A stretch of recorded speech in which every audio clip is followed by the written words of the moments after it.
I would climb any mountain, sail across the stormy sea, if that's what it takes me, baby, to show you how much you mean to me. Yeah, I guess it's just the woman in you that brings out the man in me.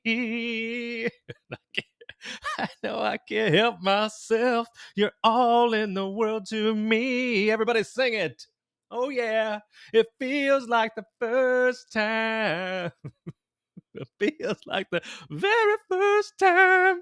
Heard that song today, so I thought it had me all hyped up. And then later I told old Sparkle that song reminded me of her and me, and she had a big smile on her face and gave me a big smooch before she left to go have lunch with a friend.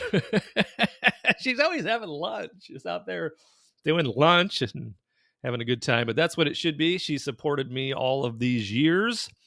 And when I see her walk into the room, it does indeed feel like the first time. And it was a good day with my bathroom DJ Alexa, because I started off with just a simple request. Hey, Alexa, play Wish You Were Here live by Pink Floyd. See, that's a different version.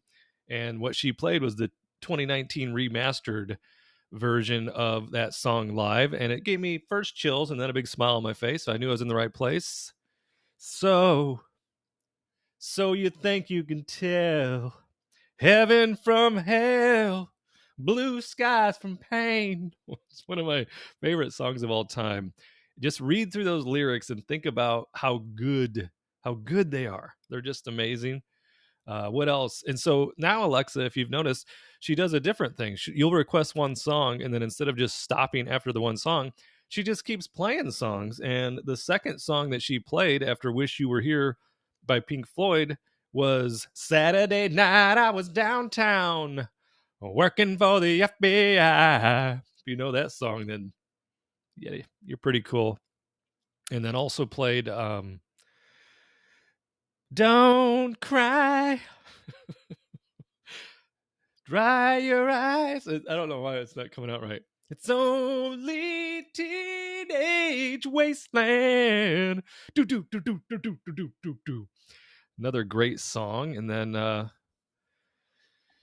Feels Like the First Time by Foreigner. So she was like on a roll, and it just had me all fired up. So we're almost 3 minutes in, and I am just telling you about singing and songs. And don't ever think for 1 second though that I think that I can sing, like it's that I think I'm good, because I know I can hear myself. Sometimes I'll play these videos back just to hear the beginning and laugh, or I'll play them for my son, and then he just rolls his eyes and walks out of the room. But it does feel like the first time sometimes when I log on to make some trades. I get all giddy inside. So I wanted to share with you. I've been threatening to share this and finally have it all on a spreadsheet up to date. I had it, all penciled out on my notebook. But this is July. These are July's trades. I wanted to go through them with you. Just, I'm not going to take much time because I've already taken so much time. Go through the trades real quick, show you what we did in premium and dividends and interest for July, and some of the things we traded. So Gilead, most of these are still in play. So Gilead calls, Valero Energy, Devon Energy, ExxonMobil, Coca-Cola. On July 3rd, we collected $668 in dividends. Then on July 5th, market was closed on the 4th. On July 5th, we had Citigroup roll, Pepsi roll, Suncorp, and J&J roll for $6.99. Move this back up. And 7.6, ExxonMobil for $2.35, Big Mo, Target, and Pepsi with a put credit spread on Pepsi for a total of $6.85. On July 7th, we had a Johnson & Johnson put credit spread, and then we also closed MetLife. And, again, if the Magic 8 Ball would have been working properly, I would have just let that roll off into the sunset, and I wouldn't have had to pay the $450. But, peace of mind, it's priceless. So $335 loss on net loss on 7.7 as far as premium is concerned. July 11th, we had Devon Energy, Valero, ExxonMobil, and EOG Resources for a total of $920 in premium.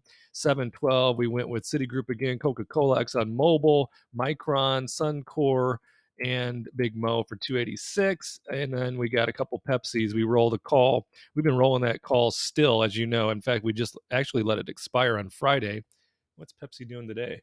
What you doing, Pepsi? Let's look at the big board here. I got so many windows open over here on bar chart with so many different stocks. But let's look at Pepsi.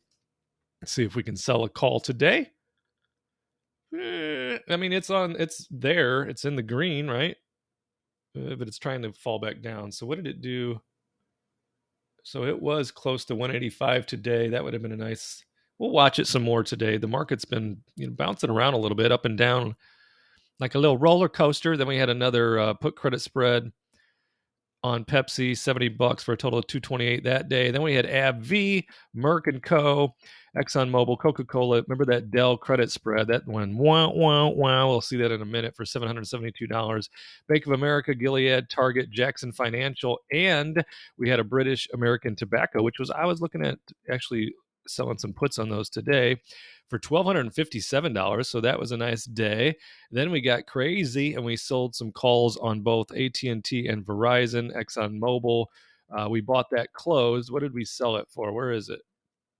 We sold those puts. So we had 10 puts on 714 for 470, and then we bought them closed on 719 for $90. So made a nice profit there. 720, we had AbbVie, Netflix. I went crazy on the put credit spread on this day. Netflix, Taiwan Semiconductor, Amazon, and Discovery Financial. $392 total premium on that day. 721, we had Valero. We bought Netflix, and Dell closed. Both of those were lost money on both of those. So Johnson & Johnson, we had a roll, Energy Transfer, Coca-Cola, Merck & Co., Devon, Pepsi, ExxonMobil, Suncor. And then we bought that Taiwan Semiconductor close. We did make a profit on that one. 785 total that day. We had Raytheon, formerly known as Raytheon, I should say, RTX, had the puts, $85 puts for 270 there. We rolled an AbbVie. We had a put on Procter & Gamble, which is still open, by the way, so we'll have to look at that today. No, is it Procter & Gamble that's open or Clorox? I think that's Colgate. Yeah, I think it's Procter & Gamble. No, it would be Colgate because it shows an 818 expiration. Yeah, so Colgate's still open. Pepsi rolled it again. We had Target rolled it. Devon rolled it for $14.99 on July 28th. So that was a good day. And then on the 31st, we bought two positions closed, the Procter & Gamble and the artist formerly known as Raytheon. But we did $8,702 in net premium in July. And then we did collect some dividends. We had Coca-Cola, $46, Big Mo, $658, Merck & Company, $292, EOG Resources. You down with EOG? Not for long. They're going to be called away, aren't they? Yeah, but called away at a nice profit from where we entered. So $1,161 in dividends. That was a pretty low month, but I've been getting out of some long positions, as you've probably noticed, preparing myself in my cash bunker. More on that later. Interest, we collected $2,157 for a total of $12,020 for July. So not too shabby. Our goal for right now, the goal is 10,000 plus a month all told. And then eventually I want to be 10,000 plus a month in just dividends. So that's our play. Right now,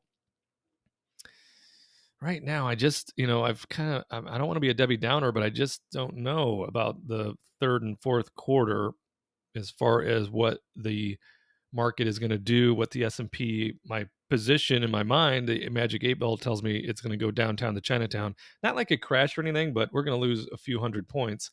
And I want to be in a position to gobble some things up. So as my friend Warren Buffett says, what does he say, Bart? Terry, I've said it to you 100 times. I know, but I got a short memory. He says, be fearful when others are greedy. And then drum roll, please, be greedy when others are fearful. So that's my position. I'm still, obviously in the market. I have a number of long positions, but I do have a stockpile of cash as well. So that's our plan currently. And I'll be right back very soon to see where we stand, because I think I was early on some of my positions last week on those new securities that I was trading. And then a couple of them I was dead spot on. So we'll discuss those as well. So thanks for tuning in and sticking with the beginning of the video.